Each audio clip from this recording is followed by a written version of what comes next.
We're used to our planet teeming with all sorts of life forms. There are millions of living creatures in every corner of it, from warm equatorial forests to ice deserts of the Antarctic. But this wasn't always the case.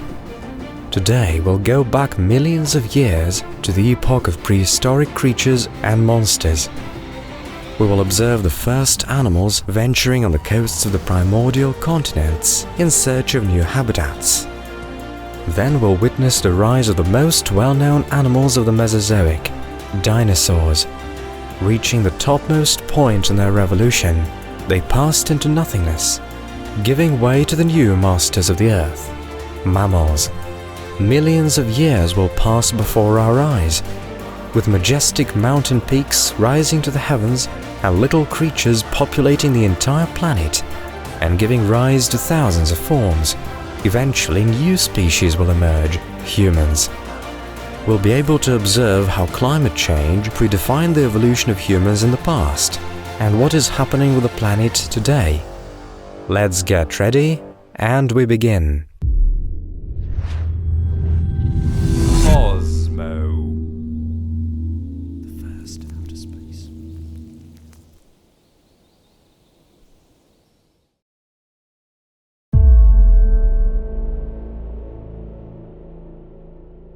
Up until the late Proterozoic eon, all life on the Earth was to be found only in oceans. Throughout that prehistoric period, land on the surface of the planet would alternately be covered first by giant ice caps, then by barren lifeless expanses similar to Martian landscapes, and back again. Ediacaran, the last period in the Proterozoic, started approximately 635 million years ago and persisted for 94 million years. The Earth of the time was far from being the most hospitable place. If today's human were to experience the environment of that period, he or she would very soon pass out due to asphyxiation, as oxygen concentration in the air was twice as low back then as it is now. Landscapes of the Ediacaran period were endless deserts and rocky mountains devoid of any signs of life. Meanwhile, the coastal area of the ocean was crawling with highly unusual creatures not even remotely resembling any of today. They were mainly soft-bodied and non-motile, that is, they couldn't move around, and fed of nutritious particles in water. These organisms supposedly didn't have either muscles or a developed nervous system or a hard carapace. With practically no predators around, all these things were, by the long and the short of it, not yet called for. Predators emerged at the very end of the Ediacaran period, at once establishing their dominance in the prehistoric ocean.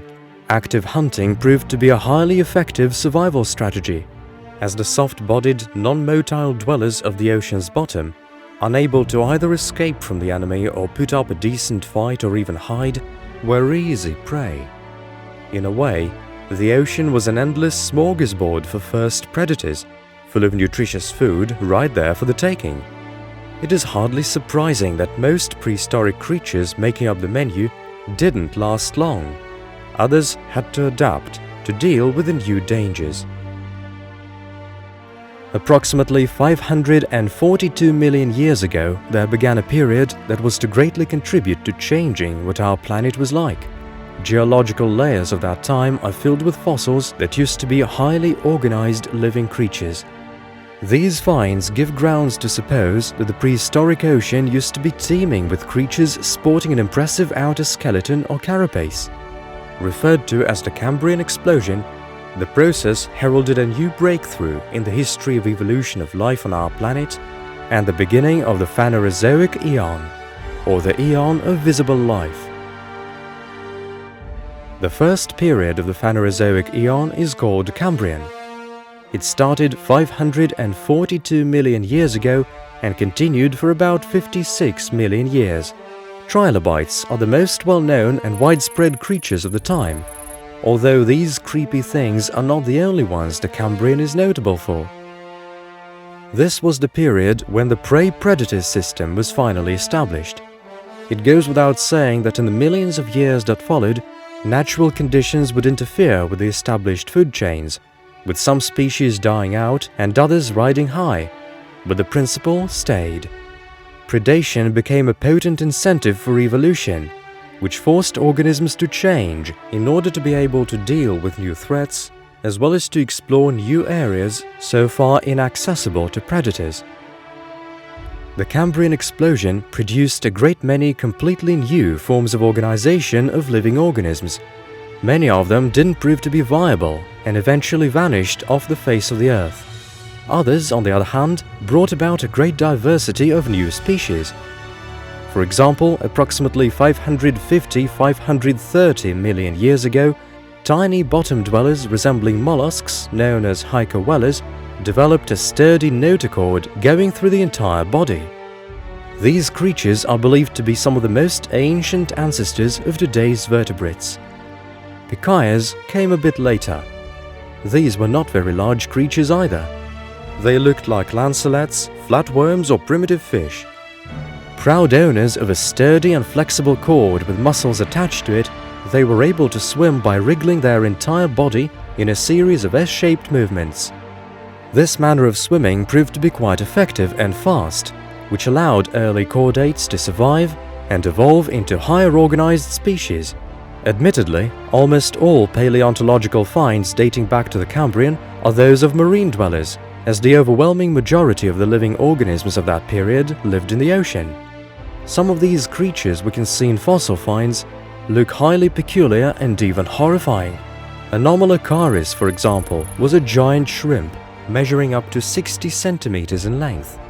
It was also one of the apex predators in the Cambrian period, and even though other finds appear rather bleak in comparison, they are proof of some really important phenomena. Among these, the most ancient fossil finds of land soils can be mentioned. They date back to around 530 million years ago, which corresponds to the Middle and Late Cambrian. Without any specific knowledge in the field, one will fail to see anything special in these ordinary-looking stones.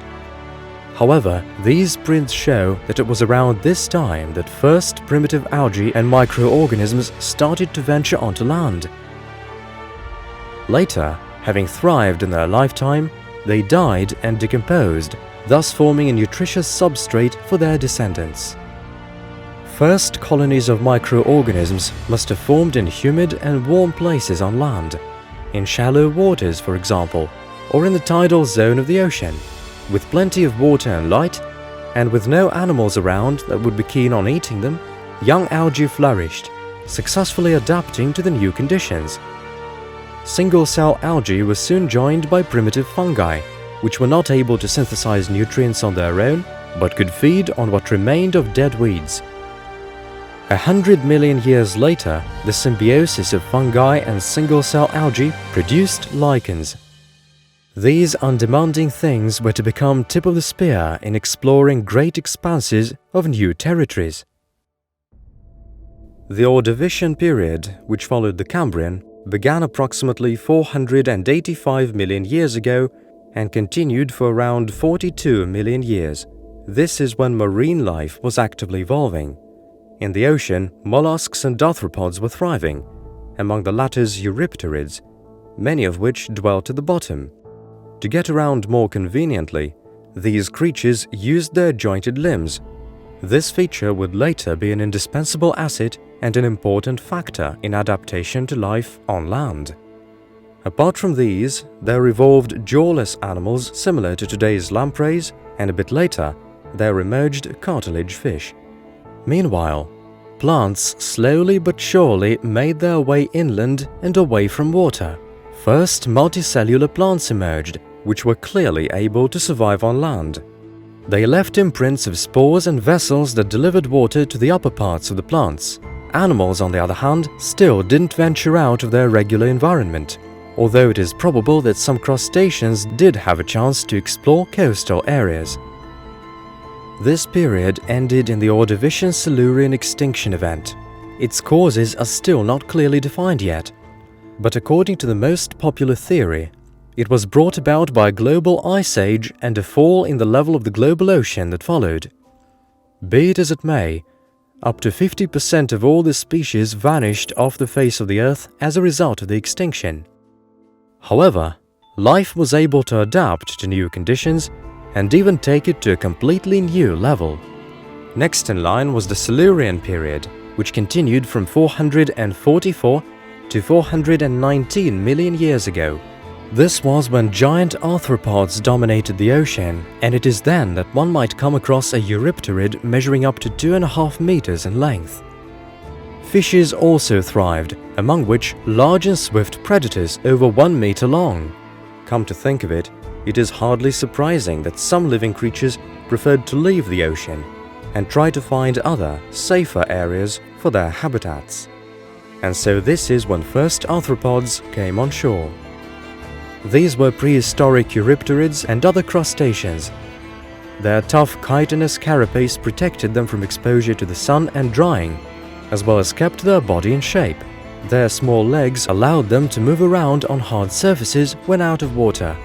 It is reasonable to suppose that first arthropods that ventured on land made a point of not getting too far from water.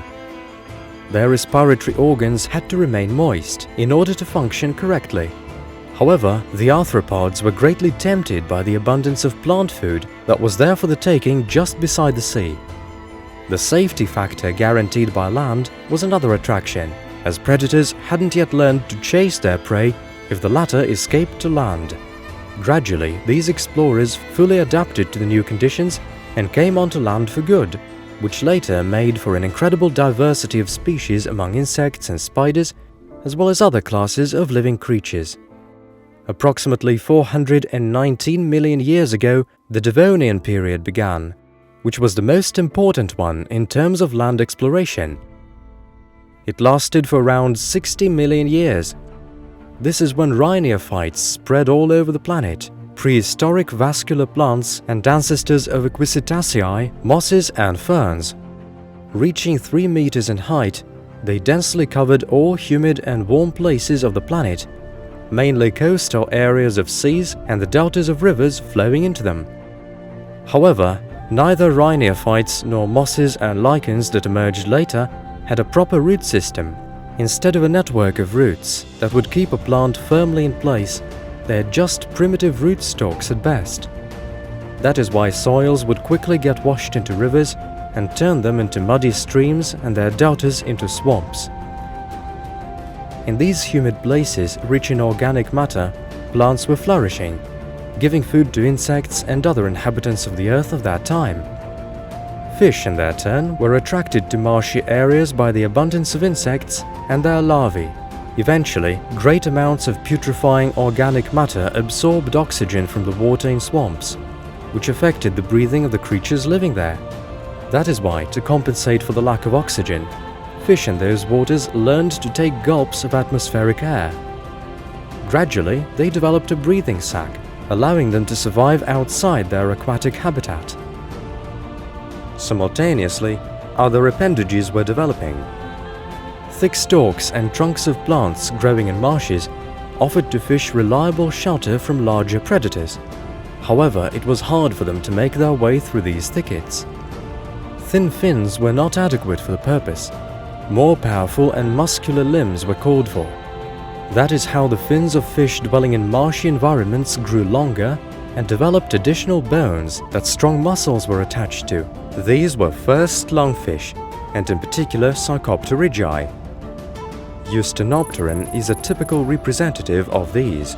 Even though this strong-finned fish wasn't keen on settling on land, it was already able to breathe atmospheric air and stay out of water for certain periods. Shallow swamps would often dry out, which is why their inhabitants would have to migrate to other, more humid places favorable for life. And to do this, they naturally had to move across stretches of land. This is the way Acanthostega got about it, for example, which lived around 365 million years ago in the late Devonian. One of the first known creatures intermediate between fish and amphibians, Acanthostega had gills, scales, and a tail fin just like any other fish. At the same time, this fascinating creature sported 4 legs and a breathing sac like that of amphibians that allowed it to breathe atmospheric air. Unfortunately, Acanthostega's limbs were not strong enough to support its weight, and its thorax muscles couldn't pump oxygen for too long. That is why it stayed mostly in water, sometimes crawling from one body of water to take a dunk in another. Gradually, the ability of prehistoric Sarcopterygi to breathe atmospheric air improved. Their fins grew in power and turned into fully fledged paws. Their appearance underwent great changes. For example, Tiktaalik, a prehistoric Sarcopterygian amphibian fish that lived at around the same time as Acanthostega, had a flat head like that of a frog. Being anatomically intermediate between fish and amphibians, Tiktaalik had powerful fins that were able to prop up its body and move it across solid surfaces. In addition, this amphibian fish could breathe with both its gills and its lungs. The way its ossicle is designed is proof of Tiktaalik's ability to easily distinguish sounds both on land and in water. All these signs show that this creature spent as much time out of water as in it. In the Carboniferous period, which followed the Devonian, amphibians came onto land for good, settling in all sorts of ecological niches. In their revolutionary struggle, they developed into such animal classes as reptiles and synapsids. A great diversity of conditions outside the ocean stimulated and spurred the evolutionary process on, as land dwellers are exposed to a much wider range of temperatures and other factors than water dwellers. Incidentally, this question may arise: why did animals come onto land only once in the entire history of evolution? Why didn't a single marine species venture to live on land in the past 350 million years? The answer isn't as elaborate as it might seem. Marine creatures are adapted to living in an aquatic habitat. The overwhelming majority of them are useless and actually helpless when out of water. To live in another environment, they would need a whole other skeleton structure, as well as outer skin or fur or shell for that matter, and organs of breathing, vision and hearing. The proverbial fish out of water is even more helpless than a human in the open sea. It is a foregone conclusion that stranded fish is there for the taking for any land creature that would care to have it. When coming onto land in the Paleozoic period, plants, arthropods and vertebrates went on to occupy vacant ecological niches. They didn't have natural enemies in the new environment, while there was plenty of food around. The chief negative factor in the new environment was not other creatures, but other conditions. Fortunately, the species were able to take their time adapting to them. Interestingly, an example of the other way around is known to us. Prehistoric ancestors of Cetacea went back to living in an aquatic environment, at the same time dominating certain ecological niches. Strange though it may seem on the face of it, there is actually nothing controversial about it. The fact is that things to adapt to in the terrestrial environment are tougher and more diverse. That is why getting back in the water could be a smart move in order to survive. Whales, dolphins and other secondary aquatic inhabitants of oceans, seas and rivers are living evidence, confirming the fact that evolution is not irreversible. If in certain circumstances it is better to take a step back, that's what it will do.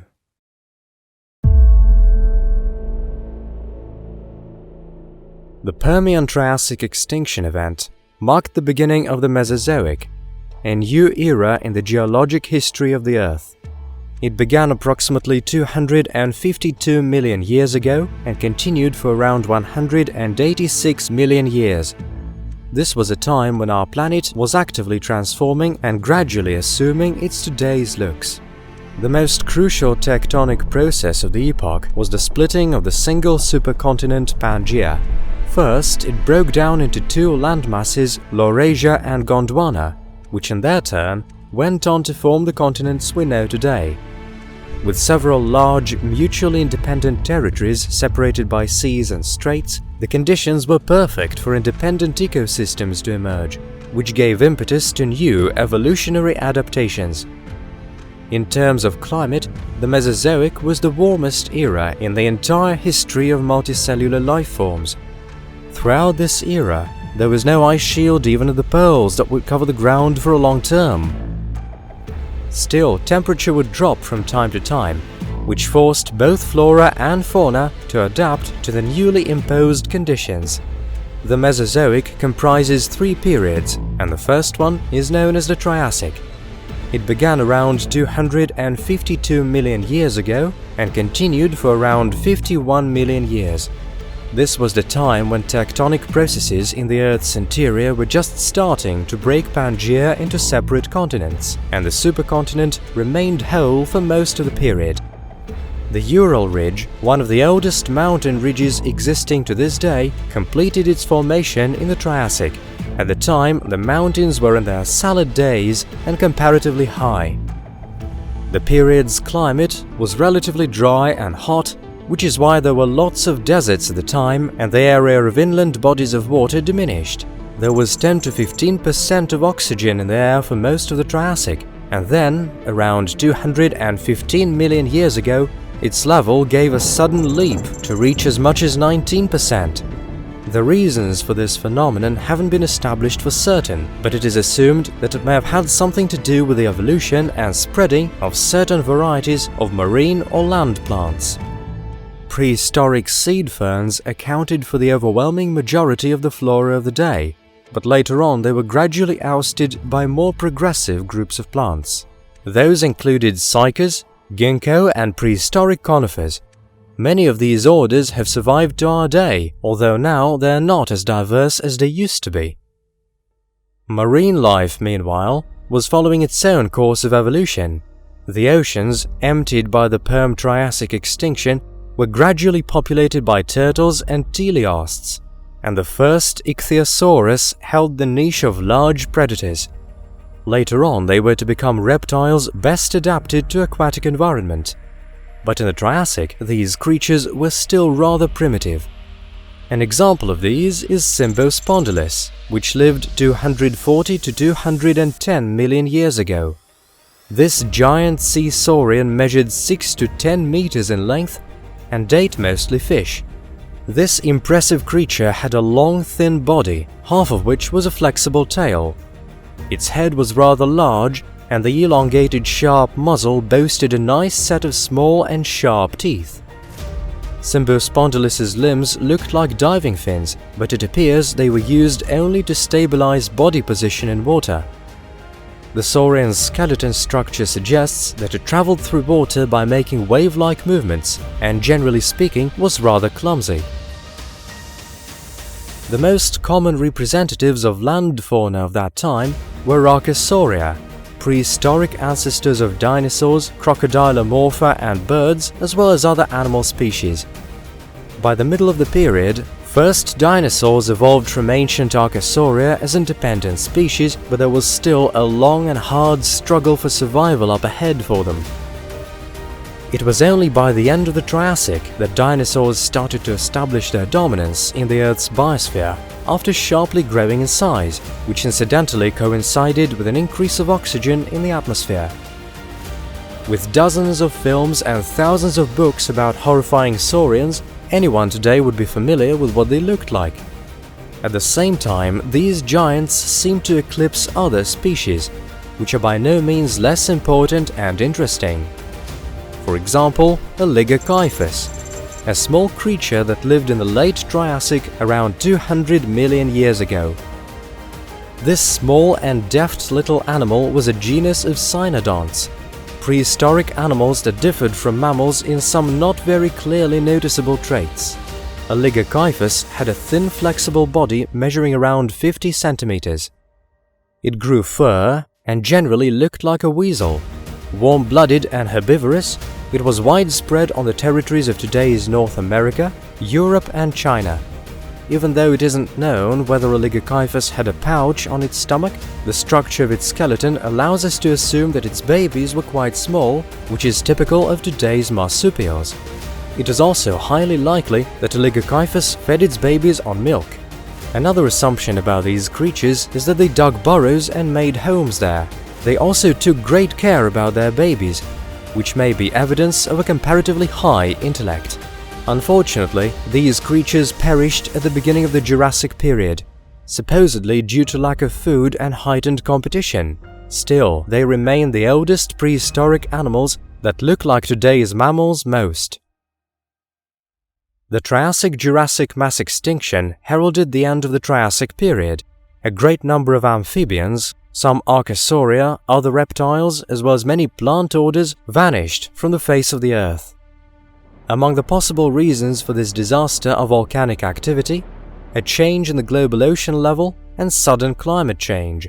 Either way, the extinction event vacated a number of ecological niches, which allowed dinosaurs to establish a firmer position on the evolutionary arena of the Earth.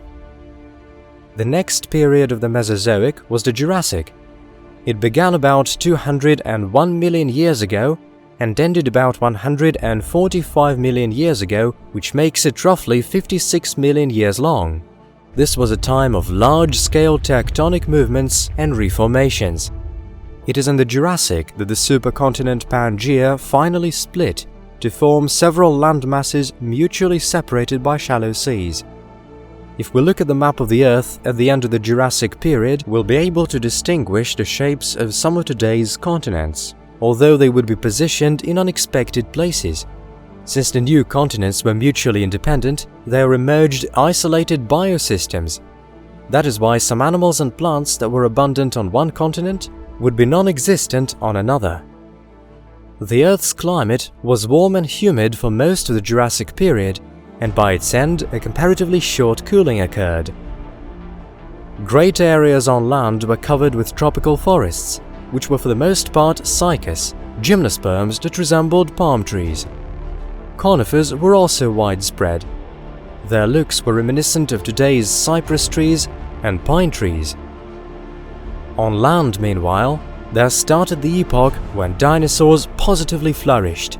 Their diversity was rich, and they held most ecological niches while dominating almost every single one of them. Among these creatures, one could come across both small saurians the size of a cat and real giants. Herbivorous dinosaurs known as sauropoda came to be widespread in the Jurassic. With some typical representatives like Brachiosaurus, Brontosaurus, Diplodocus and others, they resembled each other very much. The largest one, Titanosaurus, measured as much as 25 to 30 meters in length and could weigh over 75 tons. An unusual feature typical of sauropoda is the so-called sacral brain, a widening in the hind part of the vertebrae that hypothetically could contain 20 times more nervous tissue than cranial brain. Today it is posited that the sacral cavity was likely to be filled with a glycogen body, which was a source of additional nutrition for the giant saurian's nervous system. Alongside dinosaurs, other animal species were evolving as well, such as mammals, reptiles and arthropods. The oceans were richly populated with bivalve mollusks, which in many ways resembled their today's descendants. The apex predators in the marine food chain were various saurians like Ichthyosaurus and Pliosaurus. Looking at Ophthalmosaurus, which lived at the beginning and the end of the Jurassic period, and comparing it with Symbospondylus, which lived earlier, it may be hard to believe that these animals are in fact related. Ancestor: Symbospondylus, lived 240 to 210 million years ago. Length: 6 to 10 meters. Elongated body and head. Badly adapted to aquatic environment. Descendant: Ophthalmosaurus, lived 165 to 145 million years ago. Length: up to 6 meters. Streamlined body, vertical tail. Well adapted to aquatic environment.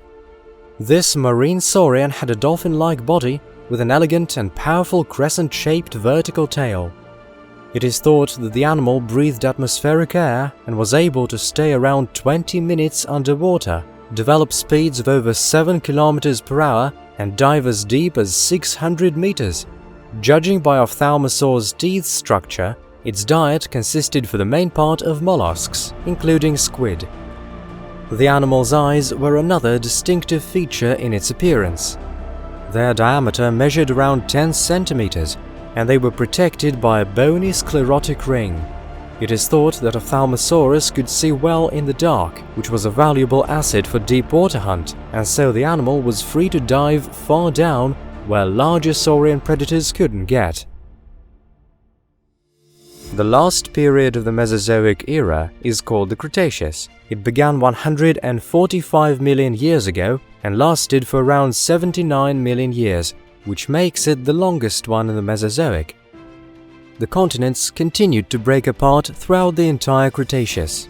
India detached itself from Africa and slowly drifted in the direction of Asia across the Indian Ocean. South America broke away as well and made its way westwards. Eventually, by the end of the period, Africa, Australia, Greenland, North and South America assumed shapes close to those of today, while Europe and Asia were starting to get clearly defined borders.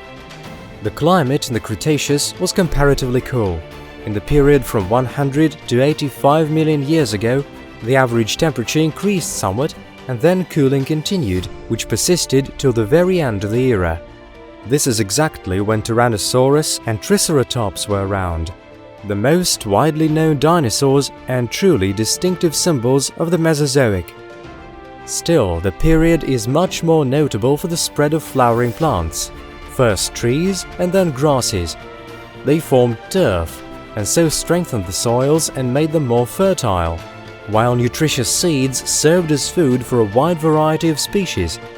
This gave evolutionary impetus to diversification of mammal species and also for some herbivorous dinosaurs, but on a smaller scale.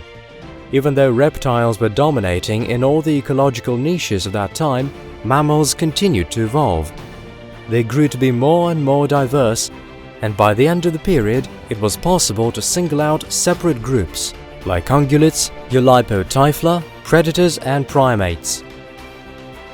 Reponomamus, which lived around 125 million years ago, was one of the largest mammals of the Cretaceous. Its body measured up to 1 meter in length, and it weighed 12 to 14 kilograms. This creature's appearance may have been similar to today's Tasmanian devils. Its teeth structure suggests that it was a predator, but its limbs were short and clumsy, so probably this animal was a scavenger.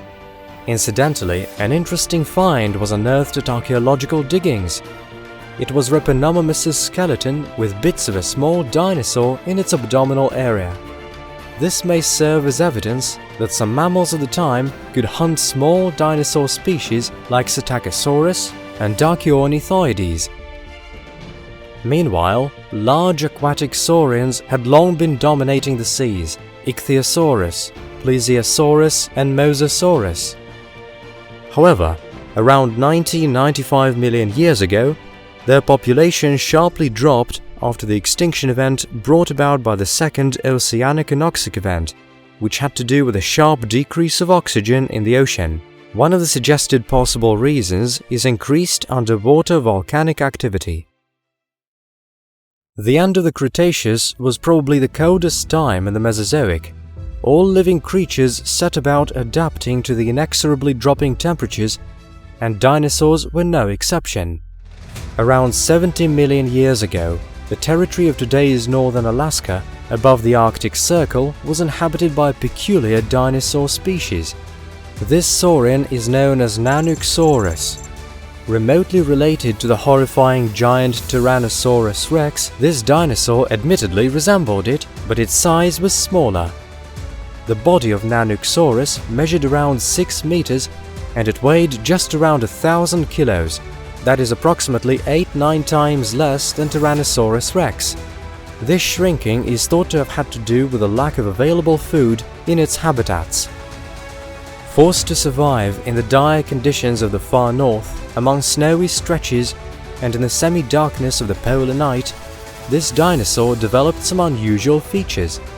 First of all, it is likely that it was warm-blooded, and incidentally, the metabolic processes in its body ran their course remarkably fast, for example, as is the case with today's birds.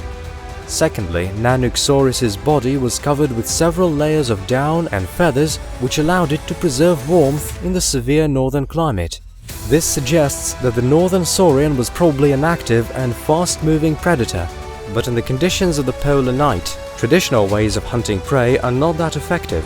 That is why it appears that Nanoxaurus had an exceptionally well-developed sense of smell and sensitive night vision. These assumptions are confirmed by the build of its cranium. Summer in northern latitudes was short and rather cool, so additional sources of warmth were needed for dinosaur eggs so that the babies developed well. Nanoxaurus is thought to hatch its eggs and to take great care about the young ones. Studies of fossil finds show that the volume of the brain of this species was rather big. Potentially, this dinosaur was as intelligent as most of today's birds.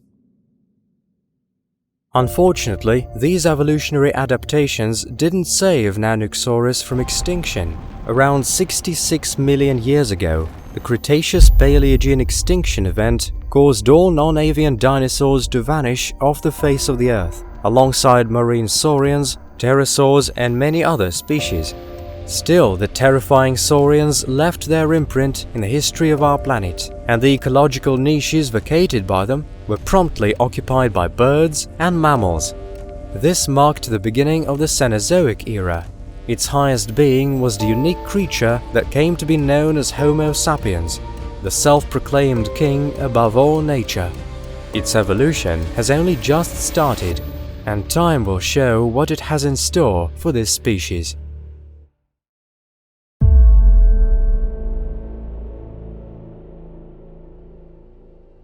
The Cretaceous-Paleogene mass extinction event heralded the beginning of a new geological era, the Cenozoic. Having started 66 million years ago, it is still going on. In the course of all this period, the Earth's surface underwent global transformations and offered its expanses to a great multitude of amazing creatures. The first period of the new era was dubbed the Paleogene. It started immediately after the disaster that wiped off dinosaurs and lasted for 43 million years. Our planet's appearance dramatically changed in this time. India crossed the ocean and virtually rammed into the south coast of Asia. The Himalayas rose their peaks up to the heavens, and the Antarctic began to grow its vast ice shield. In the first 10 million years, the Earth's biosphere was recovering from the fateful blow. With the old masters gone, agile and viable animals, mammals, quickly spread across the ecological niches vacated by them. Looking for new forms, life evolved and produced the duo Andrewsarchus, the giant and rigid Indricotherium, and the aquatic Archaeoceti, the prehistoric ancestors of today's whales. Many of these fascinating creatures vanished without a trace, while others evolved to adapt to the changeable conditions. About 23 million years ago, the Paleogene was succeeded by the Neogene, which lasted around 20 million years. It is divided into two unequal epochs, the longer one of which is called the Miocene. This was a time of unhurried and consistent cooling. Ice caps on the Earth gradually grew while the climate became cooler and drier. The global sea level was falling, and mountain ridges like the Alps and the Andes, on the contrary, were rising higher. As a result of this process, the Mediterranean Sea was cut off from the global ocean and almost dried up. In its place, there remained vast lowlands covered by a salty desert. According to some estimates, temperature in some of its areas reached 80 degrees Celsius, while the atmospheric pressure at the bottom of this basin was over 1.5 times the value of what we're used to. Just a few small lakes with extremely salty water were scattered across the bleak, lifeless desert. In that epoch, the vast expanses of our planet were home to a great number of bizarre creatures. Gigantopithecus, an enormous man-like ape related to orangutans, over 3 meters in height and with a body mass of up to half a ton, forced its way through dense Asian rainforests. Entelodon, an ungulate predator and scavenger the size of a bull, terrified steppe dwellers. As for the ocean, its depths were dominated by Megalodon, the largest carnivorous shark in the history of the Earth. Slightly over 5 million years ago, the area which is now known as Gibraltar was stunned by a tremendous earthquake. The rocky dam that had separated the Mediterranean Sea from the Atlantic Ocean for hundreds of thousands of years finally gave way, and millions of tons of water gushed into the gigantic lifeless lowlands. According to estimates, the force of the flow was 40,000 times that of the Niagara Falls, and it took only 2 years for the sea to fill up again. At the same time, thousands of tons of salt were buried under layers of sand and rock of remarkable thickness, and that's where it remains to this day. This tremendous event, dubbed the Zanclean Flood, is considered to be the beginning of the Pliocene epoch that was to last for 2,745,000 years.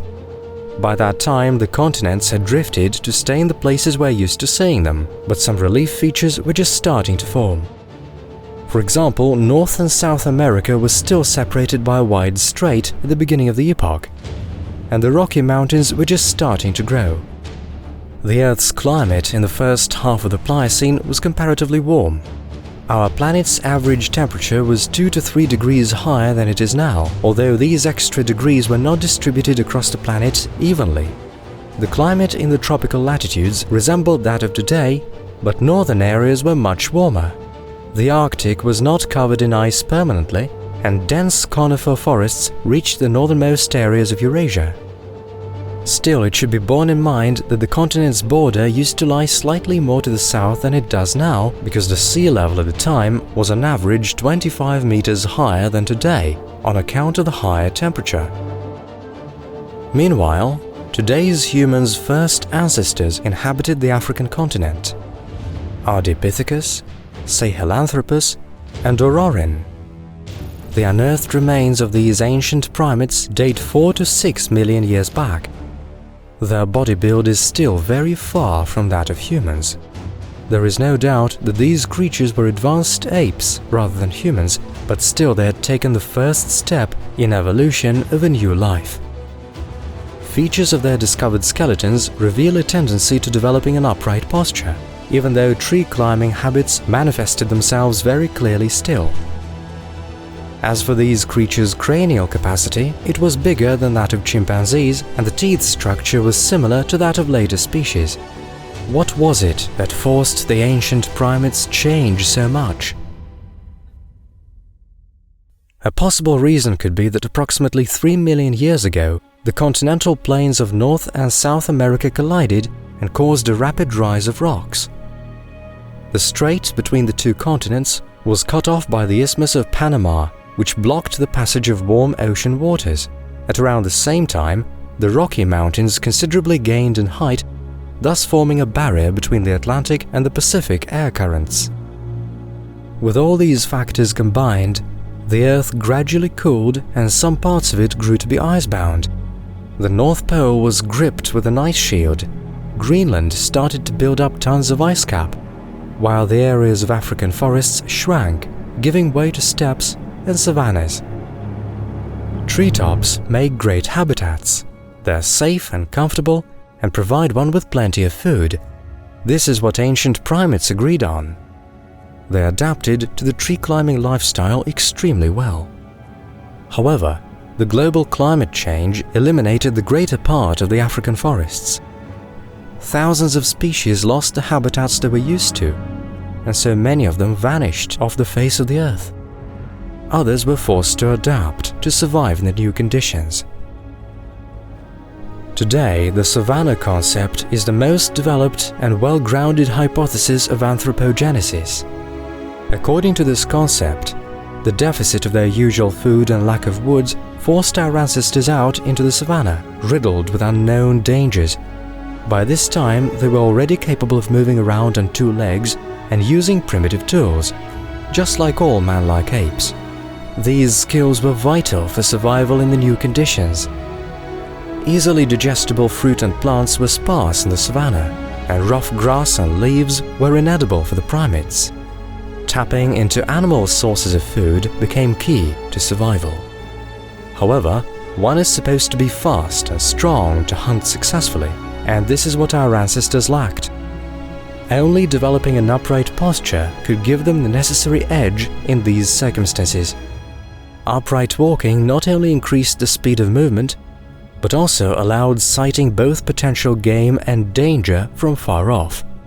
When the body is in the vertical position, strong hands with prehensile fingers are free, so a stick or a sharpened stone can be used much easier.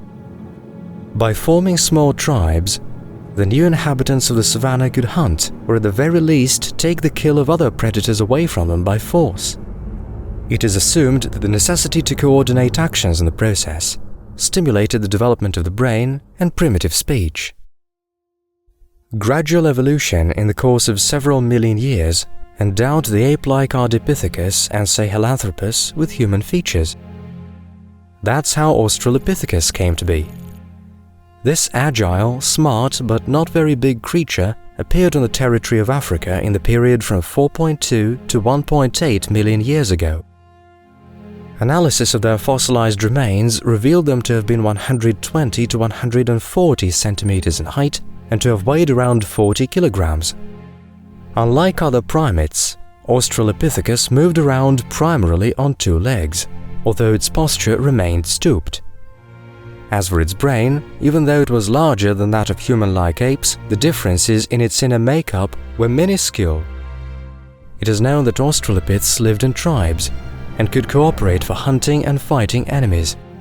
Research shows that early species used only objects close at hand, while later ones learned to make the most basic and primitive tools to work and defend themselves with.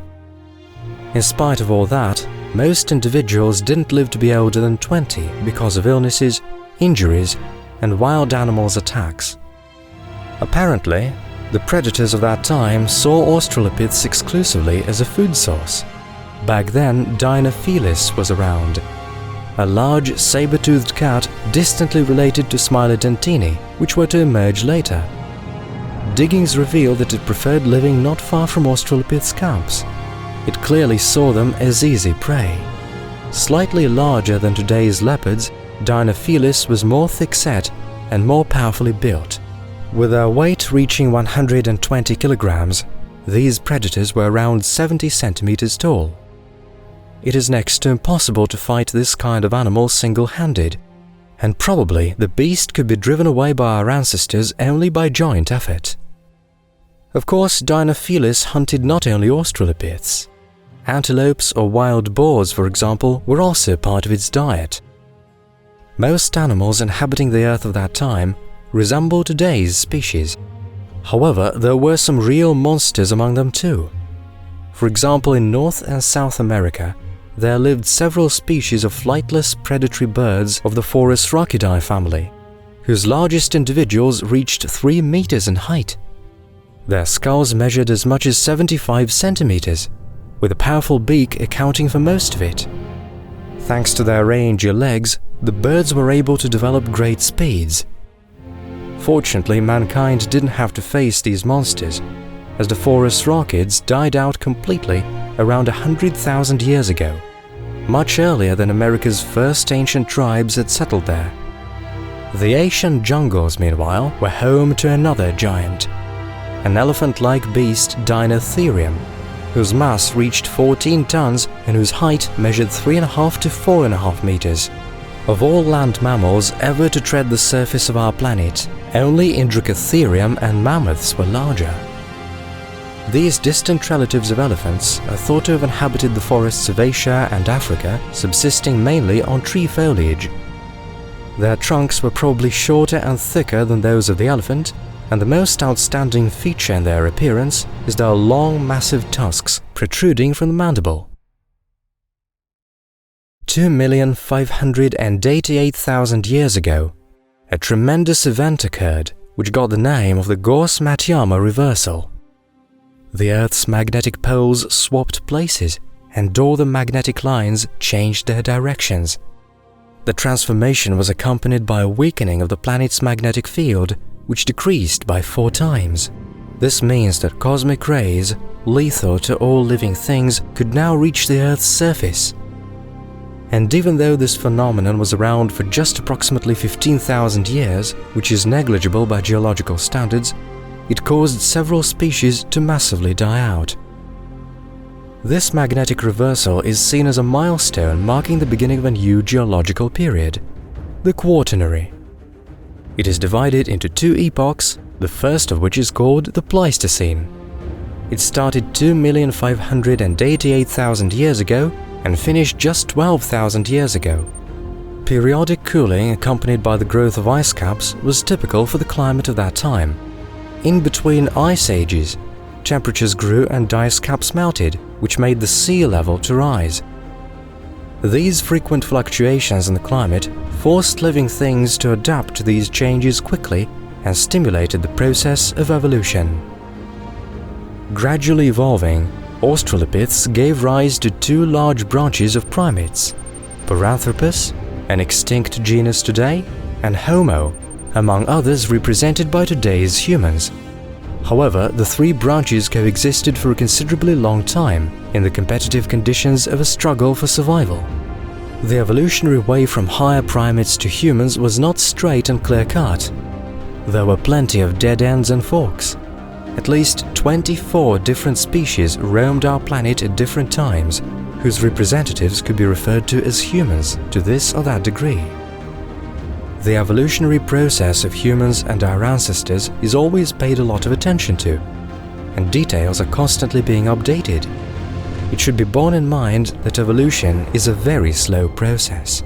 At least 2 to 3 million years is needed for species to completely part their ways and interbreed to give rise to viable hybrids. Meanwhile, the entire history of the Homo, the genus including today's human species, amounts to around 2.5 million years. With our most ancient ancestors taken into account, this figure can be pretty much doubled. Also, many populations inhabited neighboring areas, which means that there were probably quite a lot of hybrids out there in the natural world. It should also be borne in mind that interspecies variation in humans is quite high. There are noticeable differences between men and women, and people of different races also demonstrate clearly diverse features. It is thought that ancient species divided into races as well, some of which may erroneously have been classified as separate species by scientists.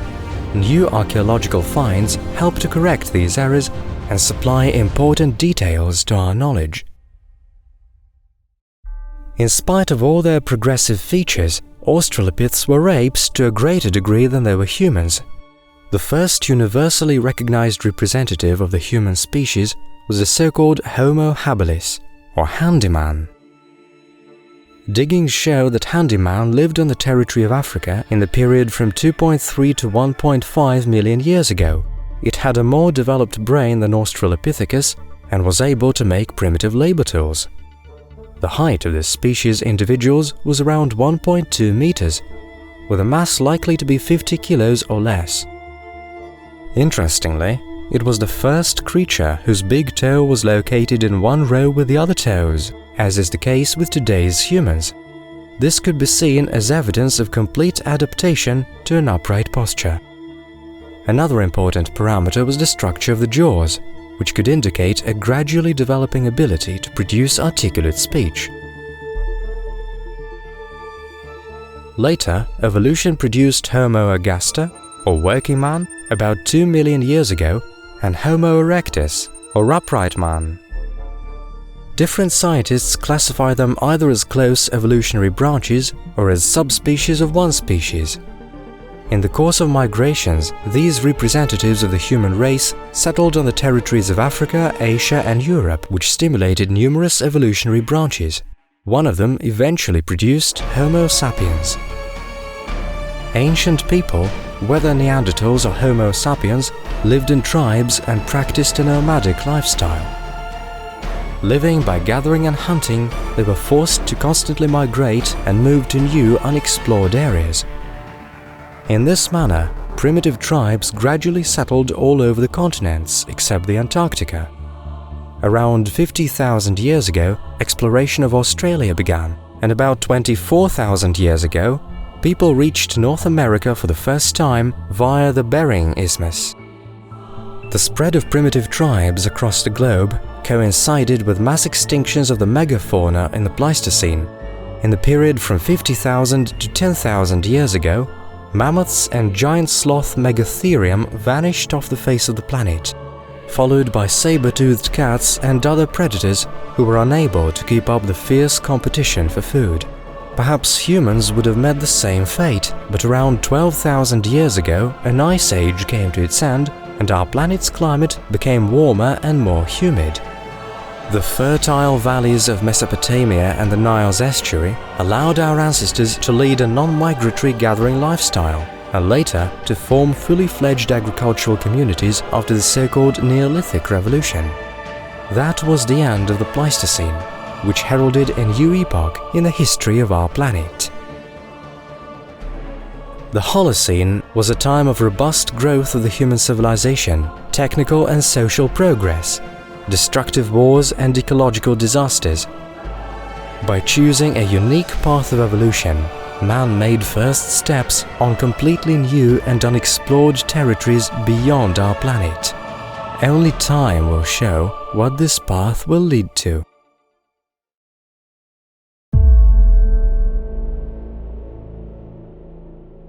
The Earth's climate, like that of any other celestial body, is determined by a combination of a huge number of factors.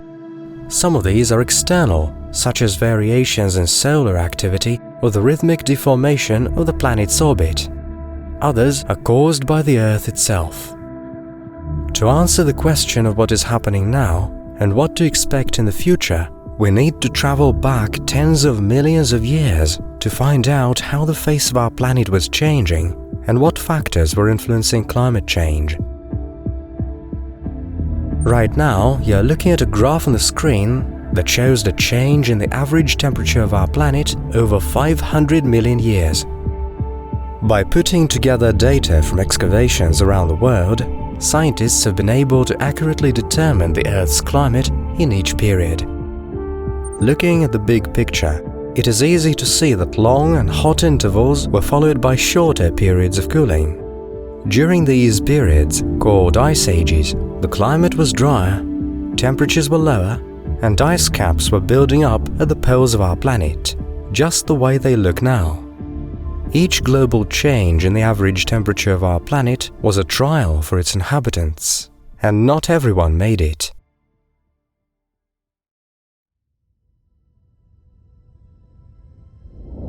The possible past.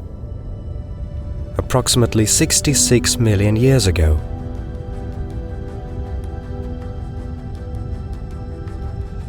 A huge 10-kilometer asteroid is rapidly approaching our planet.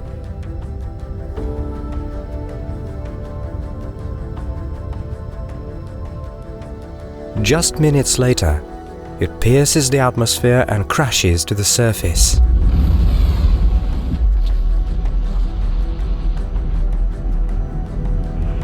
A deafening explosion of the power of millions of thermonuclear bombs shakes the Earth.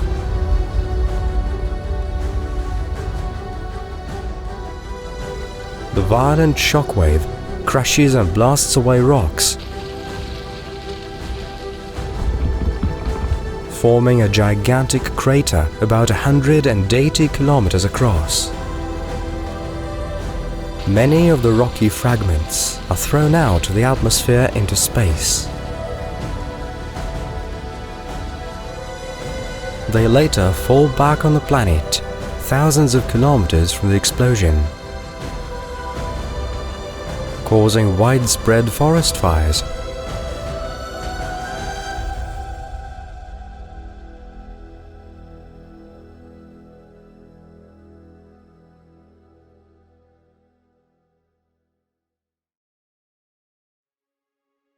The shock wave is believed to have traveled around the entire planet, causing earthquakes in its furthest reaches, while a gigantic tsunami destroyed the coasts of continents. They penetrated hundreds of kilometers inland, ramming everything in their path. 15 trillion tons of soot and dust were sucked into the air and blown across the Earth. For many years, our planet received far less sunlight than usual, causing a dramatic cooling.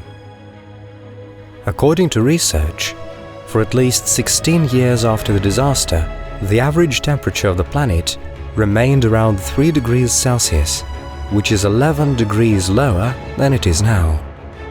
As a result, most terrestrial and aquatic plants became extinct, causing a massive famine among animals. Almost all creatures weighing over 25 kilos, including flightless dinosaurs and aquatic lizards, vanished from the face of the Earth. Some did not survive the catastrophe itself, others fell victim to its consequences.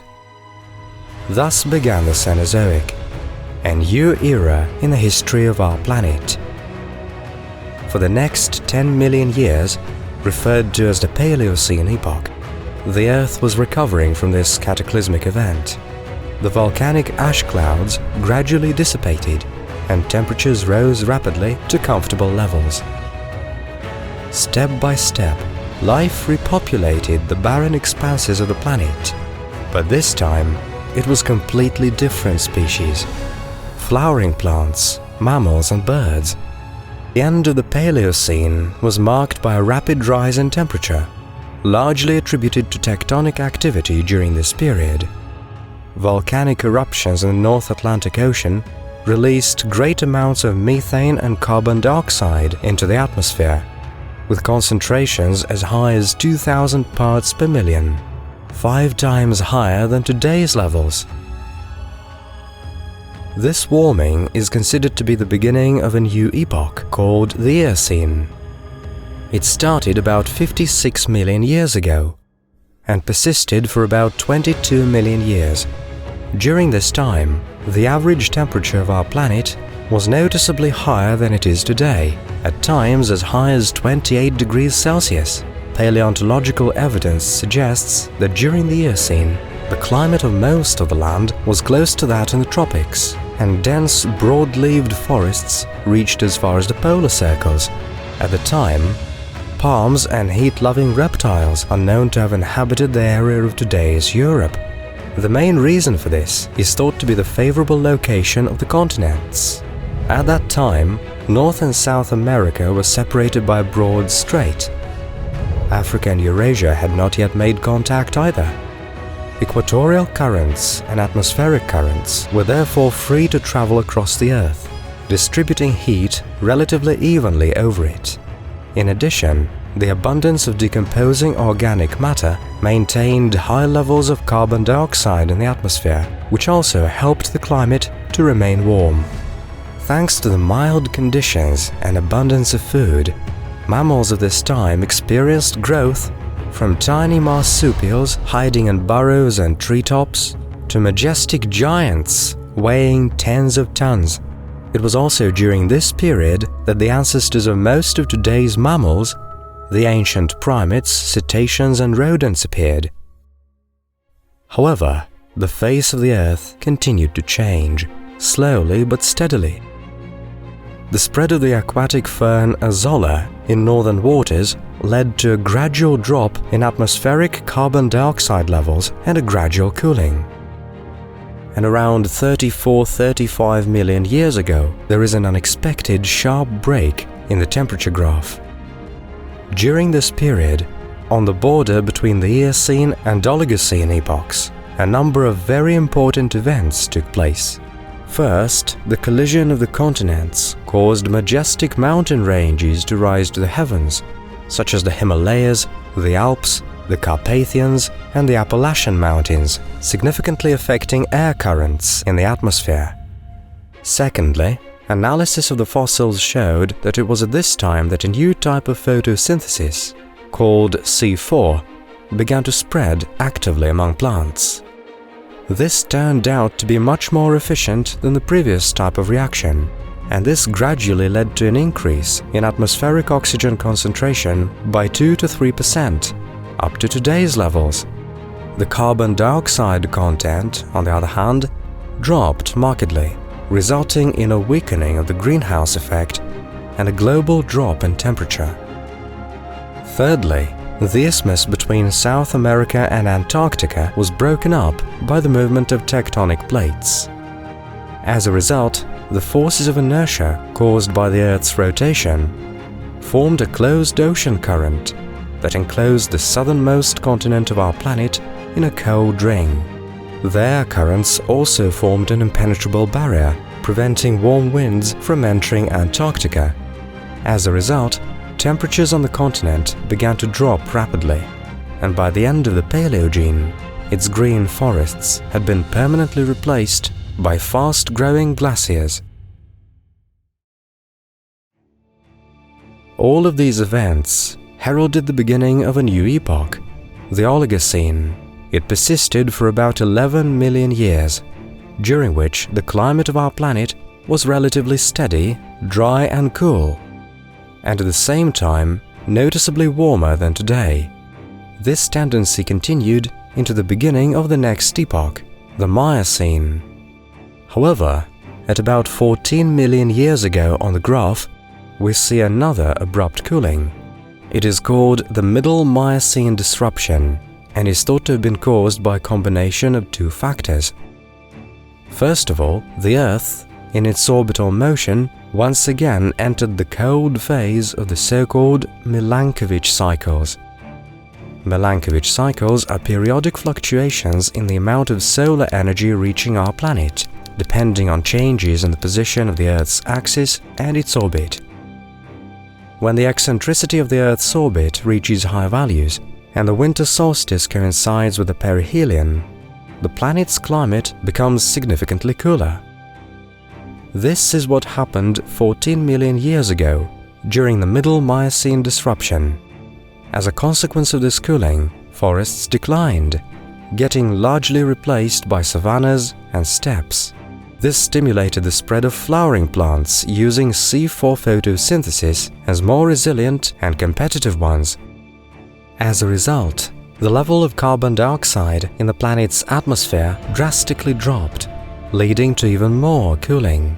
To understand the natural processes of this period, it is worth remembering that the savanna and similar biomes are highly biologically productive systems. 1 square kilometer of savanna produced up to 1,500 tons of biomass a year, almost the equivalent of living creatures inhabiting this area. Highly nutritious grasses with short lifespans nourished herbivores, ensuring rapid recycling of nutrients, including carbon. As a consequence, the increased savanna area helped to lower concentrations of carbon dioxide in the atmosphere and lead to a further drop in temperature. As a result, in the course of several million years, the average global temperature dropped by about 6 degrees, from 17 degrees Celsius to 11 degrees, making most of the megafauna of the previous period extinct. The most notable animals of this time were numerous trunked animals, as well as the prehistoric ancestors of horses, the hipparians. The largest carnivores were Amphicyonidae and hyenodons, which weighed up to half a ton. Following the graph, it is easy to see that starting with the Middle Miocene disruption, the Earth cooled down, smoothly and inexorably. The consequence was a rapid growth of glaciers in the circumpolar regions of the planet, which began about 8 million years ago. The Antarctic ice sheet began to grow rapidly. A non-melting polar cap formed in the Arctic Ocean, and the forests of Greenland began to disappear rapidly, giving way to glaciers. However, the main ordeal was yet to come. Around 2.6 million years ago, the temperature drop noticeably accelerated. At about this time, the movement of the continents and a drop in the global sea level led to the formation of the Isthmus of Panama, which firmly sealed off the strait between North and South America. As a result, the warm equatorial waters of the Pacific could no longer mix with the Atlantic currents, and the Atlantic temperatures gradually began to fall. In addition, the Rocky Mountains, having grown considerably by this time, presented an obstruction to warmer air currents, further disrupting the circulation of heat around the planet. As a consequence, the seasonal temperature variations over much of the land became even more pronounced, and the rate of glacier growth increased substantially. Around the same time, the so-called Gauss-Matiyama reversal occurred, during which the Earth's magnetic poles reversed once again. For 15,000 years, the protective field of our planet was about 4 times weaker than it is today, leading to the extinction of several families of marine animals and algae. This event allowed us to speak of the beginning of a new geological period, the Pleistocene. Glaciers became its characteristic feature. They would advance, sometimes occupying up to 30% of the land surface, then retreat beyond the polar circle, but they never disappeared completely. The first half of the Pleistocene was remarkably consistent, with warming and cooling periods occurring every 41,000 years. This periodicity coincides very closely with the Milankovitch cycles, so it is thought that it is these natural fluctuations in the Earth's orbit that caused it. The movement of glaciers and climatic shifts inevitably affected the flora and fauna, reshaping the planet's inhabitants. Global cooling forced many herbivores to put on a furry coat and grow larger to withstand the cold. Thus, mammoths and mastodons, woolly rhinoceroses and other herbivorous giants appeared. Carnivores were forced to follow suit.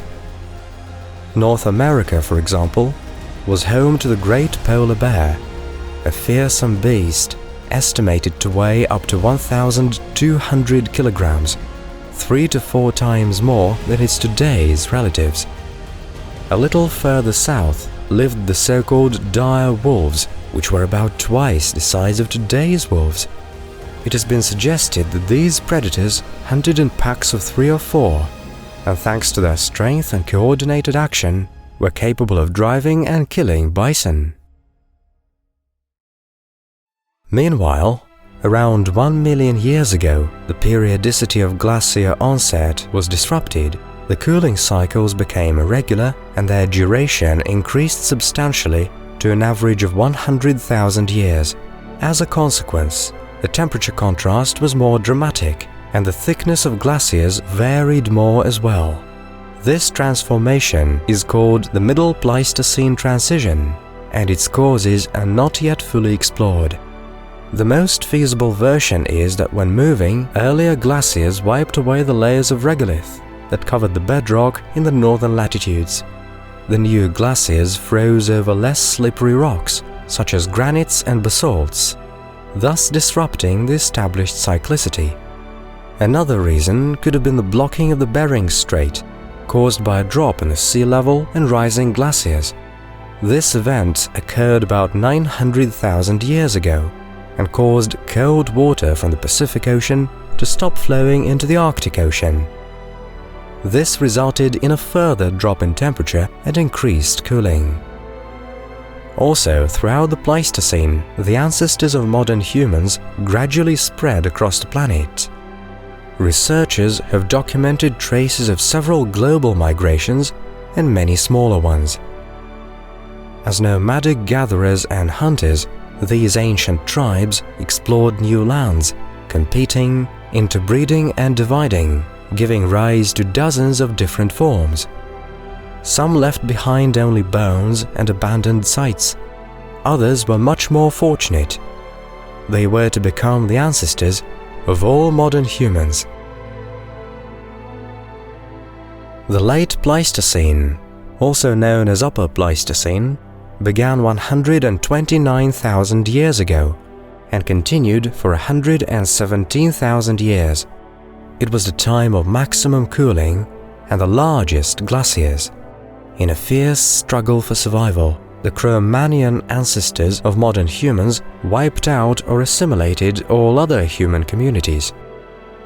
In an effort to escape the dangers, ancient tribes spread beyond Eurasia and Africa. Thanks to a land passage in what is now the Bering Strait, they entered North America in several stages, thus becoming the ancestors of numerous Indian tribes. Around the same time, a few thousand kilometers further south, a drop in sea level opened a way to Australia, and so, around 50,000 years ago, Humans arrived in this isolated world too. Lacking systematic knowledge of the environment, the prehistoric man was unable to comprehend the long-term consequences of his actions and treated nature in a highly exploitative manner. Australia appeared as a green paradise, full of easy prey.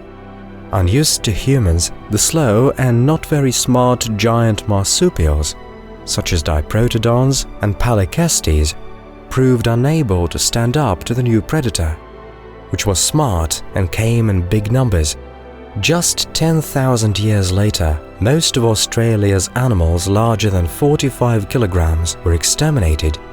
To hunt them, Aboriginal Australians actively torched vegetation, causing fierce forest fires.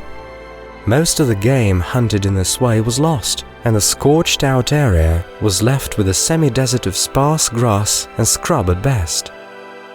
Australia's climate is arid, and the soil is not very fertile, so once a forest is destroyed, it cannot regenerate on its own. Eventually, when sea levels rose again, Australians were trapped on a parched continent, unable to feed their expanding population. After violent fighting and prolonged famine, the population was reduced to optimum levels, as it were, but the path to civilization was closed to the local tribes. The Pleistocene is thought to have ended about 11,700 years ago with the end of the last cooling period. Glaciers retreated, sea levels rose by 35 meters, and some regions of the Earth developed distinctive, previously unseen biomes. The best known of these were the Nile Valley and Mesopotamia, but in fact, there were many more. The abundance of water and fertile soil was favorable for grains, the seeds of which are highly nutritious. The tribes living nearby no longer had to roam in search of food. The gifts of nature were plentiful. Thus, non-migratory or sedentary gathering lifestyles established themselves, to later evolve into farming. The peculiarity of agriculture is that its products need to be processed and stored. This need stimulated the development of construction and pottery, followed by metalworking. This is how the history of ancient civilizations began. Technology gradually became more sophisticated, and human impact on the environment increased. Deforestation and plowing, irrigation and drainage, toxic handicrafts, and urban growth gradually degraded the environment in the vicinity of human settlements. For a long time, however, these changes were localized and took centuries to become irreversible. This began to change rapidly in the 18th century, with the start of the Industrial Revolution. The ever-increasing number of factories led to a dramatic rise in carbon dioxide emissions. Sulfur oxides and other substances were released into the atmosphere as well, reacting with water vapor and forming strong acids. These aggressive compounds settled and accumulated in soils and bodies of water, gradually making the latter uninhabitable. The second half of the 20th century saw a particularly rapid rise in emissions. Tens of thousands of power plants and factories sprang up around the world, and rising living standards and technological advances led to motorized transport becoming widespread. The passenger car may not seem to produce much waste. The truth is that it emits an average of 15 kilograms of carbon dioxide per day. It adds up to 5.5 tons a year. And if we consider that there are about 1 billion cars and 400 million trucks on the planet at the moment, it is obvious that the total amounts to billions of tons. Also, bear in mind thermal power plants and factories, which contribute even more to the pollution of the planet. In 2022, humans would have emitted about 38 billion tons of carbon dioxide into the atmosphere. One might sometimes hear that this amount is minuscule compared to volcanic emissions, but this is a dangerous misconception. If you look at the scientific data, you will find that volcanoes eject a mere 260 million tons of carbon dioxide into the atmosphere each year, about 150 times less than the human impact. If we look at the graph of atmospheric CO2 levels, we'll see that they have already reached 400 parts per million, which is about 35% higher than in the entire history of mankind. The last time carbon dioxide levels in the Earth's atmosphere were close to this was about 5 million years ago, before the global ice age. And worst of all, the figure has been reached in less than 100 years, with the increase still in progress. What threat does this process pose? First and foremost, rising global temperatures will cause glaciers to melt, and this is already happening. Greenland's largest glacier, Jakobshavn, for example, has increased its rate of melting fourfold since the turn of the century. Every year, its edge retreats 3 to 7 kilometers inland. The process has slowed somewhat in recent years, but scientists believe it is a temporary respite. Also, warming is already causing the permafrost to melt. This makes many settlements in northern latitudes uninhabitable, and marine fisheries are severely affected by the unstable ice cover. It should be remembered that permafrost is a gigantic planetary refrigerator in which billions of tons of organic matter is frozen. Once melted, it will begin to decompose, transforming into carbon dioxide and methane, thus accelerating the warming further. Calculations show that if all of the Earth's ice caps were to melt, the sea level would rise by 66 meters. Cities such as New York, St. Petersburg, Shanghai, London, and many others will be partially or completely flooded. Entire countries and regions, such as the Netherlands, Polynesia, or the Yamal Peninsula, will disappear. Millions of square kilometers of coastal land will be submerged, and fertile land and human settlements there will be destroyed forever. Rapid warming will lead to the degradation of many areas, forest fires will increase, and deserts will grow even larger. A combination of these factors will inevitably lead the world into a new global extinction, and it would have begun by now. Over the last 500 years, around 1,000 species of large animals have disappeared from the face of the Earth. More than 35,000 species of vertebrates, insects, and land plants are now threatened with extinction, including 40% of all amphibians and 25% of mammal species. These include ones important to humans, plants such as bananas and species such as honeybees. Their demise could change our world forever, and not for the better at all. The modern humans imagine themselves to be wise and civilized, yet at times behave even more recklessly than prehistoric humans. Unreasonable ambition and the pursuit of profit or power have repeatedly led to environmental disasters, showing that the modern man is not far removed from the prehistoric Australian Aborigines who destroyed the flourishing land they had inherited with their own hands. If we do not learn to take care of our planet, we'll end ignominiously within it, and we will only dream about distant stars. Our planet has been through a number of disasters and crises. So far, every time it's been able to cope with them, even at the price of enormous sacrifices. But right now, we're bringing about yet another crisis with our own hands, exterminating entire species for the sake of a short-lived benefit.